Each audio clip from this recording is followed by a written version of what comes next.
World Hepatitis Day ga mari leina Ilds Hospital and Foundation na marathon ama shinjari. Haiba marathon ase lakadori ba July gi tang 19 dagi haugadabani ayugi pung 6 dagi pangthok chagadabani. Marathon ase da nupa nupi animak loina saruk yaba yagani. Nupa gi starting point na Khaposhangbam ground Bisnupur dagi hauraga finishing point na Kwakatel Teaching Ground Youth Star Rising Club mapa ase da finishing point oigadabani. Nupi gi starting point na Japan War Memorial Maibam Lokaching dagi hauraga aduga Kwakatel Teaching Ground Youth Star Rising Club mapa ase da finishing point oigadabani. Marathon ase lupa kun khakna register tawraga saruk yabiba yagani. Haiba marathon ase gi register tawnaba QR code amadi phone number hapchinjare aduna mayamsu QR code amadi phone number se sijinaraga online da payment tawraga online da register tawba yabiragani.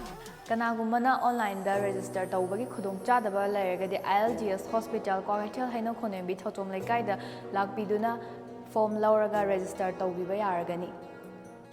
Marathon asigi nupagi category da thumber pricing adu haijarake first prize da lishing kunmanga second prize da lishing 13 aduga third prize da lishing tara. Nupigi category da thumber pricing adudi first prize da lishing tranga second prize da lishing tara amadi third prize da lishing tare. Ilds Hospital and Foundation na sinjariba marathon asida marathon asigi numit tang July gi tang 19 asida free screening ama mayam da thamjari. Free screening adudi hepatitis B, hepatitis C aduga fibroscan. Free screening asida piriba khudong chaba ase mayam su loba lakpiu. Sinjariba marathon asi adongi family ama friends sing da share tawbiduna saruk yahanbiu haina haijari.